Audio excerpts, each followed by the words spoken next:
नमस्कार दोस्तों, मैं रंजीत यादव स्वागत करता हूं आप सभी का आपके अपने YouTube चैनल सरकारी अड्डा में। तो दोस्तों, आज के इस वीडियो में हम पॉलिटी के टॉप 25 क्वेश्चंस को कवर करेंगे जो आपके सभी एग्जाम के लिए बहुत हेल्पफुल होगा। तो दोस्तों, आइए इस शानदार सेशन की शुरुआत करते हैं। तो आज के सेशन का पहला क्वेश्चन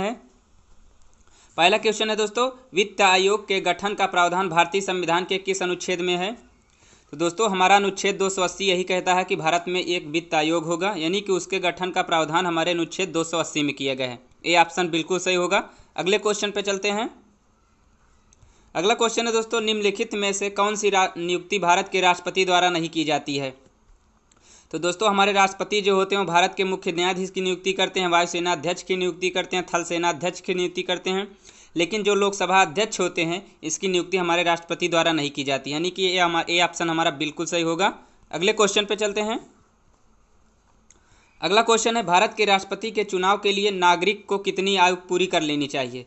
तो दोस्तों, भारत के जो राष्ट्रपति होते हैं उनको चुनाव की जो उम्र होती है वो 35 वर्ष की आयु पूरी कर चुके, यानी कि उसकी समय सीमा जो है, आयु सीमा जो है वो 35 वर्ष पूरी करनी चाहिए, यानी कि सी ऑप्शन बिल्कुल सही होगा। अगले क्वेश्चन पे चलते हैं। अगला क्वेश्चन है दोस्तों, भारत के राष्ट्रपति के पास आपात अधिकार है, यानी कि दोस्तों भारत के राष्ट्रपति के पास कितने प्रकार के आपात अधिकार हैं।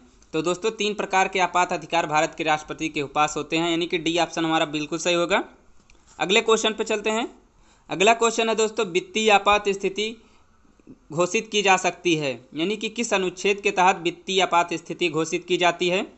तो दोस्तों, अनुच्छेद 360 हमारा यही कहता है, यानी कि अनुच्छेद 360 लागू करके भारत में वित्तीय आपात की स्थिति घोषित की जा सकती है, यानी कि ये ऑप्शन हमारा बिल्कुल सही। अगले क्वेश्चन पे चलते हैं। अगला क्वेश्चन है, संवैधानिक प्रश्नों की सुनवाई निम्न में से कितने न्यायाधीश करते हैं। तो दोस्तों, संवैधानिक प्रश्नों की जो सुनवाई होती है वो 5 न्यायाधीश के द्वारा की जाती है। कितने 5 न्यायाधीश के द्वारा, यानी कि ए ऑप्शन हमारा बिल्कुल सही। अगले क्वेश्चन पे चलते हैं। अगला क्वेश्चन है, भारतीय संघ के राष्ट्रपति के पास वही संवैधानिक अधिकार है जो ब्रिटिश, यानी कि भारतीय संघ के राष्ट्रपति के पास कौन से संवैधानिक अधिकार हैं। तो बताना है दोस्तों कौन से संवैधानिक अधिकार हैं। वही अधिकार है जो ब्रिटिश की राजा रानी के पास है, यानी कि संवैधानिक अधिकार जो है हमारे राष्ट्रपति का वो ब्रिटिश से लिया गया, यानी कि ए ऑप्शन हमारा बिल्कुल सही होगा। अगले क्वेश्चन पे चलते हैं।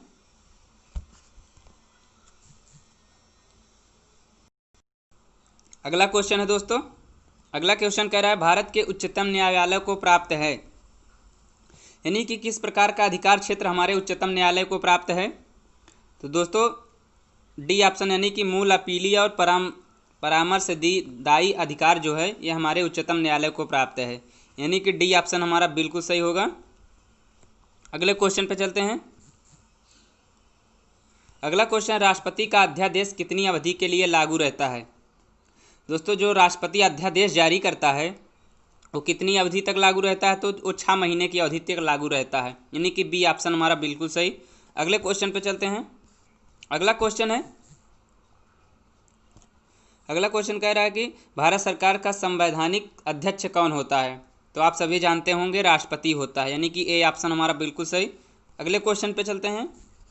अगला क्वेश्चन है, भारत के उपराष्ट्रपति का चुनाव किया जाता है। तो दोस्तों, भारत के जो उपराष्ट्रपति होते हैं इनके संसद के सदस्यों द्वारा इनका चुनाव किया जाता है, यानी कि ए ऑप्शन बिल्कुल सही। अगले क्वेश्चन पे चलते हैं। अगला क्वेश्चन है, संसद के 2 सत्रों के बीच निम्नलिखित में से अधिक कितने समय का अंतराल दिया जा सकता है।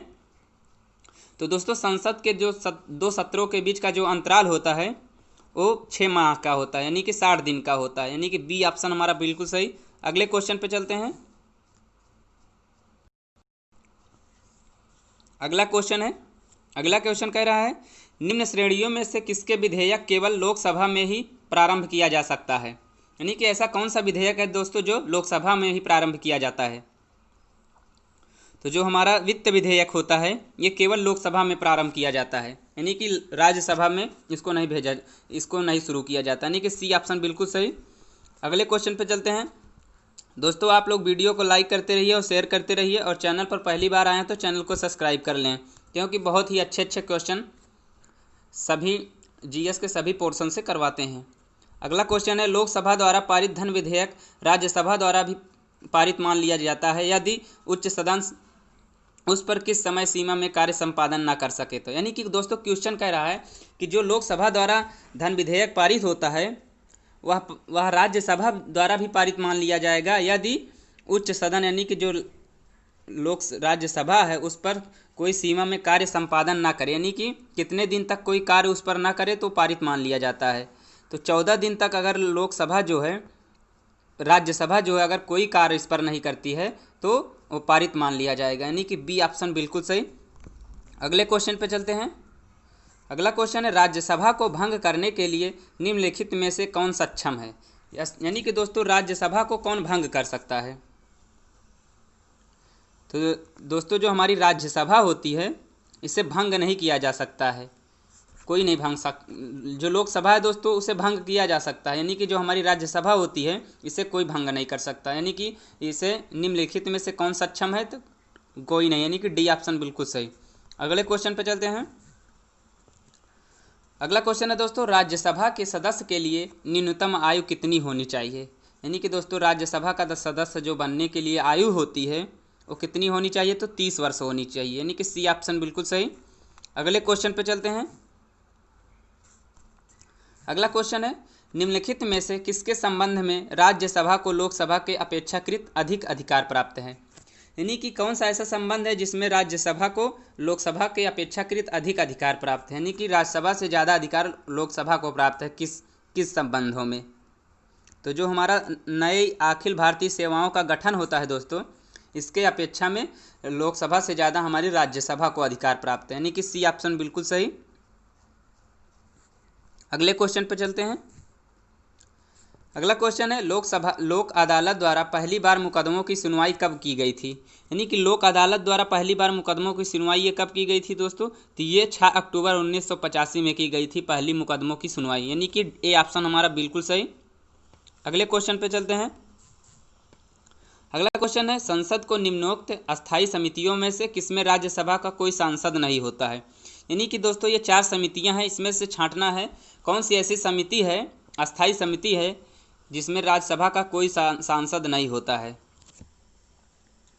किसमें नहीं होता है, तो जो हमारा आकलन समिति होती है दोस्तों इसमें राज्यसभा का कोई सांसद नहीं होता, यानी कि बी ऑप्शन बिल्कुल सही। अगले क्वेश्चन पे चलते हैं। अगला क्वेश्चन है निम्नलिखित में से संसद की वह अस्थायी समिति कौन सी है जिसमें राज्यसभा के सदस्य शामिल नहीं होते हैं।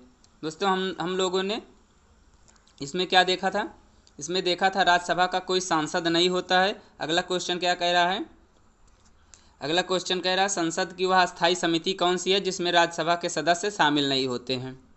यानी कि क्वेश्चन जो है दोस्तों सेम पैटर्न का है, यानी कि प्राक्कलन समिति, उसमें सांसद की बात हो रही थी दोस्तों कि कौन सांसद सदस्य नहीं शामिल होता है। इसमें संसद को वह अस्थायी समिति कौन सी है जिसमें राज्यसभा के सदस्य शामिल नहीं होते हैं, यानी कि प्राक्कलन समिति जो होती है इसमें राज्यसभा के सदस्य शामिल नहीं होते, यानी कि बी ऑप्शन हमारा बिल्कुल सही। अगले क्वेश्चन पे चलते हैं। अगला क्वेश्चन है निम्नलिखित में से वह व्यक्ति कौन है जो संसद सदस्य नहीं है लेकिन जिसे संसद को संबोधित करने का अधिकार प्राप्त है। यानी कि दोस्तों जो हमारे भारत के अटॉर्नी जनरल होते हैं इनको जो है संसद का सदस्य नहीं होता लेकिन फिर भी संसद को संबोधित करने का अधिकार प्राप्त है इन्हें, यानी कि ए ऑप्शन हमारा बिल्कुल सही। अगले क्वेश्चन पे चलते हैं।